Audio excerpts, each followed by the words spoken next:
Hello, and welcome back to Storytime with Eric Zimmer, where we last left off in Danny, the Champion of the World.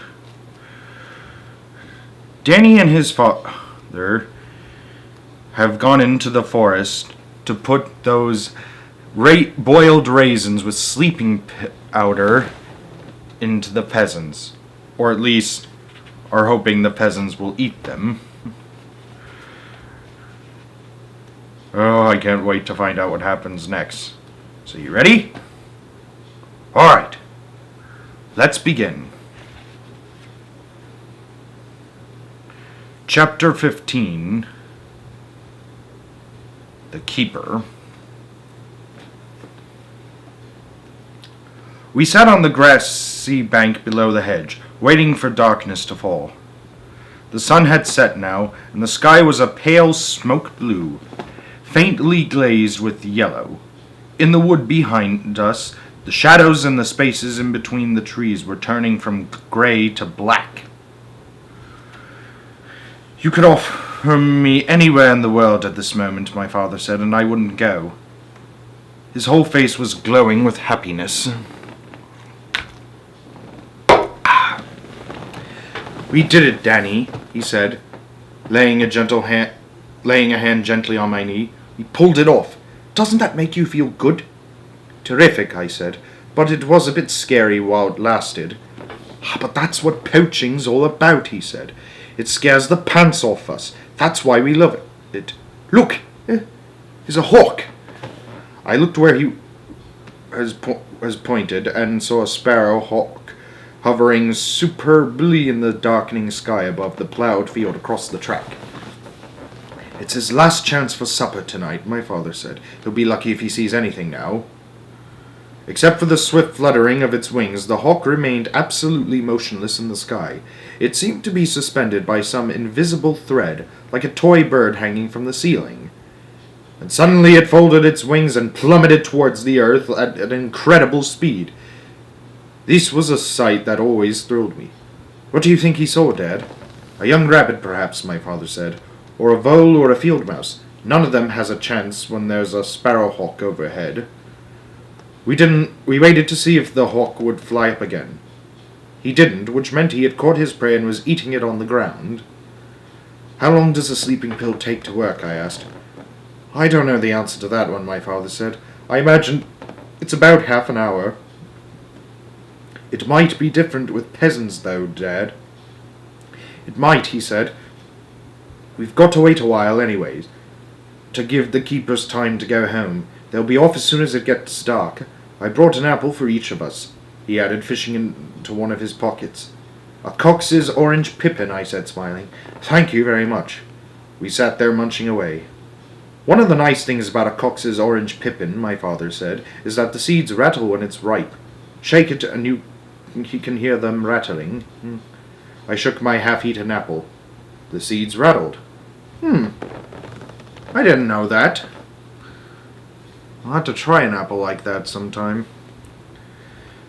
Look out, he whispered sharply. There's someone coming.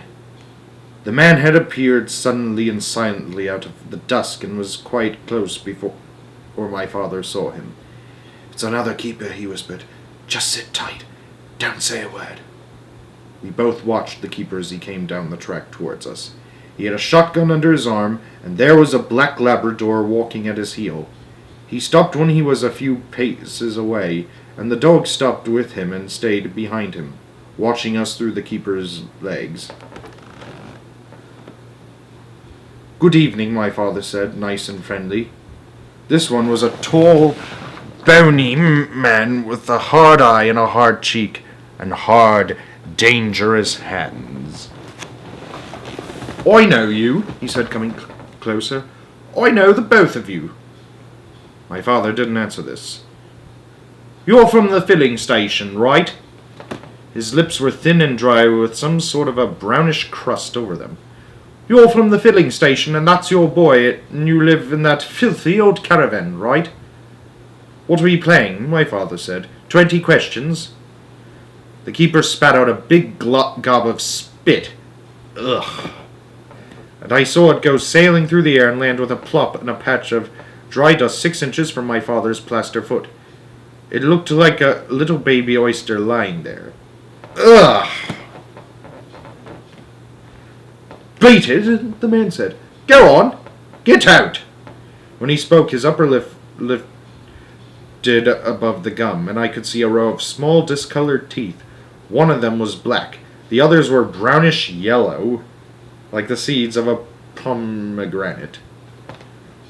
This guy needs to see a dentist. This happens to be a public footpath, my father said. Kindly do not molest us. The keeper shifted the gun from his left arm to his right.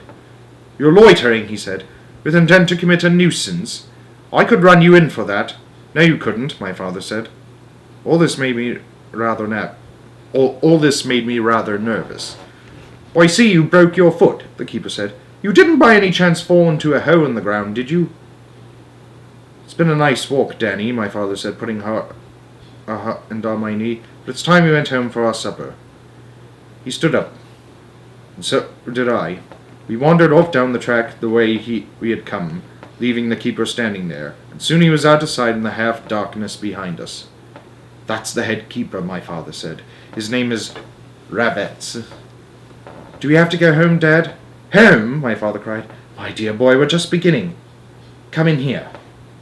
There was a gate on our right leading into a field, and we climbed over it and sat down behind the hedge. Mr. Rabbits is also due for his supper, my father said. You mustn't worry about him. We sat quietly behind the hedge, waiting for the keeper to walk past us on his way home. A few stars were showing, and a bright 3/4 moon was coming up over the hills behind us in the east.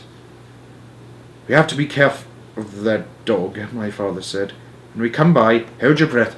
Don't move a muscle. Won't the dog smell us out anyway? I asked.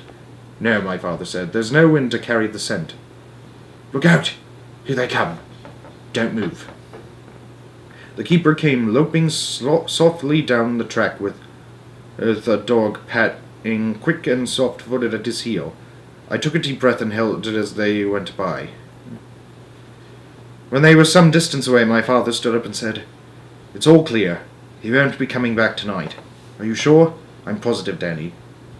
What about the other one, the one in the clearing? He'll be gone too.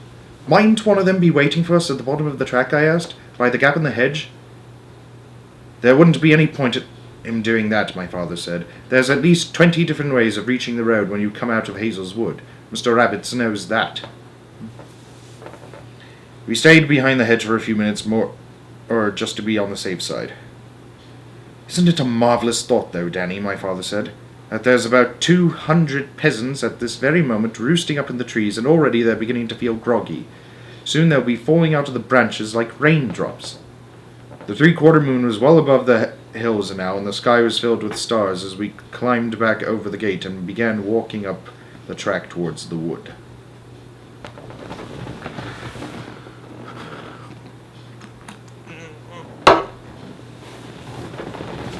Chapter 16. The Champion of the World. It was not as dark as I had expected it to be inside the wood this time. Little glints and glimmers from the brilliant moon outside shone through the leaves and gave the place a cold, eerie look.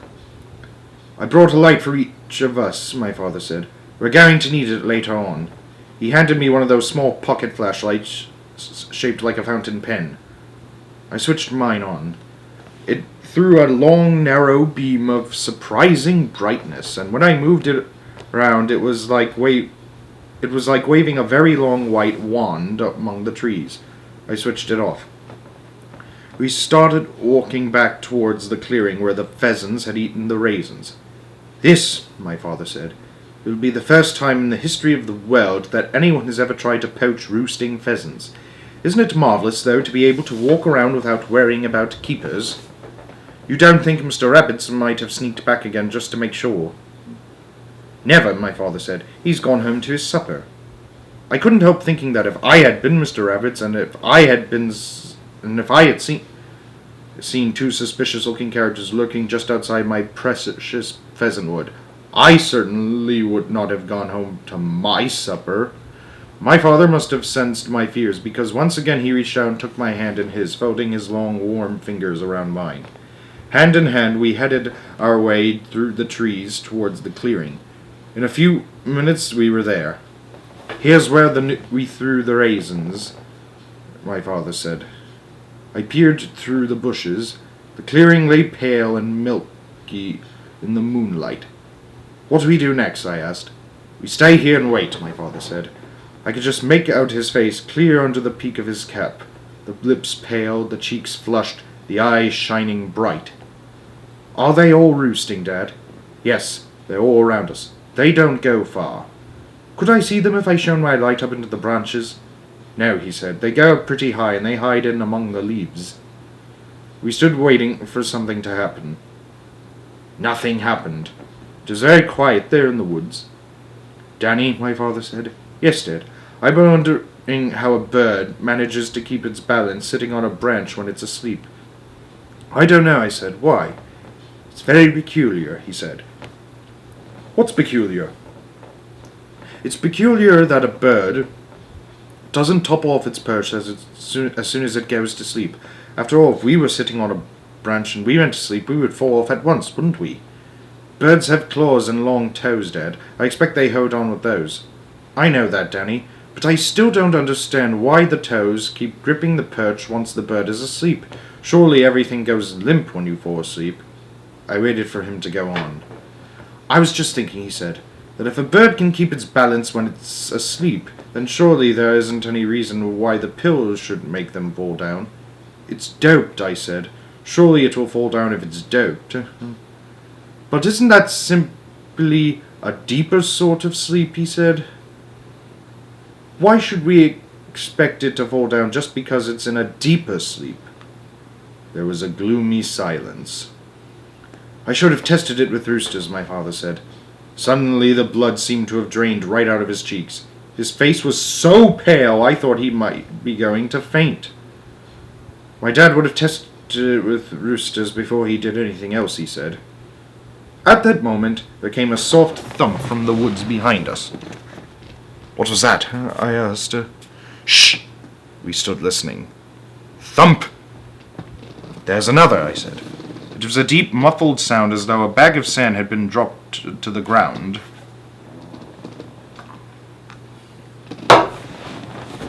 "Thump!" "They're pheasants," I cried. "Wait! It must be pheasants, Dad. Thump, thump!"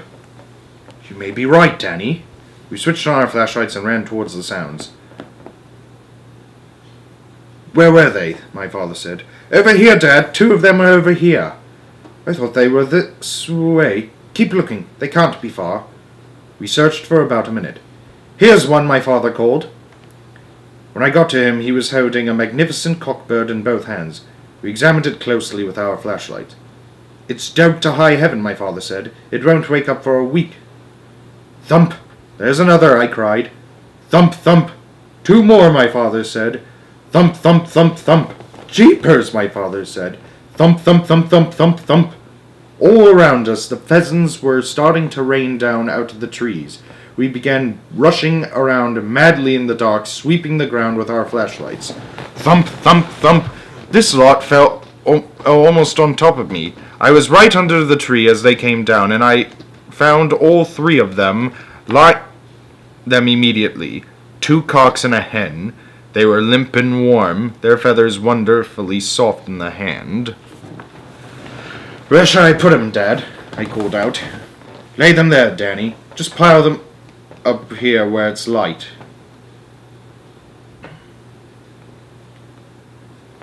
My father was standing on the edge of the clearing, with the moonlight streaming down all over him and a great bunch of pheasants in each hand. His face was bright, his eyes big and bright and wonderful, and he was staring around him like a child who has just discovered that the whole world is made of chocolate. Imagine that. "Thump, thump, thump!" "It's too many," I said. "It's beautiful," he cried. He dumped the birds he was carrying and ran off to look for more. Thump, thump, thump, thump, thump! It was easy to find them now. There were 1 or 2 lying under every tree. I quickly collected 6 more, 3 in each hand, and ran back and dumped them with the others. Then 6 more, then 6 more after that. And they still kept falling. My father was in a whirl of excitement now, dashing about like a mad ghost under the trees. I could see the beam of his flashlight waving around in the dark, and every time he found a bird he gave a little yelp of triumph. Thump, thump, thump. "Hey, Danny!" he shouted. "Yes, I'm over here. What is it, Dad? What do you think the great Mr. Victor Hazel would say if he could see this?" "Don't talk about it," I said. For 3 or 4 minutes, the pheasants kept on falling. Then suddenly they stopped. "Keep searching," my father shouted. "There's plenty more on the ground." "Dad," I said, "don't you think we ought to get out while the going's good?" "Never," he shouted. "Not on your life." We went on searching. Between us we looked under every tree within 100 yards of the clearing, north, south, east, and west, and I think we found most of them. North, south, east, west. At the collecting point, there was a pile of pheasants as big as a bonfire. "It's a miracle," my father was saying. "It's an absolute miracle." He was staring at them in a kind of trance. "Shouldn't we just take about 6 each and get out quick?" I said. "I would like to count them, Danny." "Dad, not now. I must count them. Can't we do that later?" 1, 2, 3, 4. He began counting them very carefully, picking up each bird in turn and laying it carefully to one side. The moon was directly overhead now, and the whole clearing was brilliantly lit up. I felt as though I was standing in the glare of powerful headlamps. 117, 118, 119, 120, he cried. "It's an all-time record." He looked happier than I had ever seen him in his life. "The most my dad ever got was 15, and he was drunk for a week afterwards." he said. "But this, my dear boy, is an all-time world record. 8 times more than his father caught." "I expect it is," I said. "And you did it, Danny. The whole thing was your idea in the first place." "I didn't do it, Dad." "Oh, yes, you did. And you know what that makes you, my dear boy? It makes you the champion of the world. Hence the title of the story." He pulled up his sweater and unwound the 2 big cotton sacks from around his belly. "Here's yours," he said, handing one of them to me. "Fill it up quick." The light of the moon was so strong I could read the print across the front of the sack. J.W. Crump, it said. Keston Flower Mouse, London, SW 17. "You don't think that keeper with the brown teeth is watching us with this very moment from behind the tree?" I said. "Not a chance," my father said. "If he's anywhere, he'll be down at the filling station waiting to catch us coming home with the loot." We started loading the pheasants into the sacks. They were soft and floppy-necked, and the skin underneath the feathers was still warm. "We can't possibly carry this lot all the way home," I said. "Of course not. We'll be taking there'll be a taxi waiting for us on a track outside the wood." "A taxi?" I said. "My dad always made use of a taxi on a big job," he said. "Why a taxi, for heaven's sake?" "It's more secret, Danny. Nobody knows who's inside a taxi except the driver." "Which driver?" I asked. "Charlie Kinch. He's only too glad to oblige. Does he know about poaching too?" "Oh, Charlie Kinch? Of course he does. He's poached more pheasants in his time than we've sowed gallons of gas." Imagine that. We finished loading the sacks, and my father humped his onto his shoulders. I couldn't do that with mine. It was too heavy for me. "Drag it," my father said. "Just drag it along the ground." My sack had 60 birds inside it, and it weighed a ton, but it slid quite easily over the dry leaves with me walking backwards and pulling it with both hands. We came to the edge of the woods and peered through the hedge onto the track. My father said, "Charlie boy," very softly, and the old man behind the wheel of the taxi poked his head out into the moonlight and gave us a sly, toothless grin. We slid through the hedge, dragging the sacks after us along the road. "Hello, hello, hello," Charlie Kinch said. "What's all this?"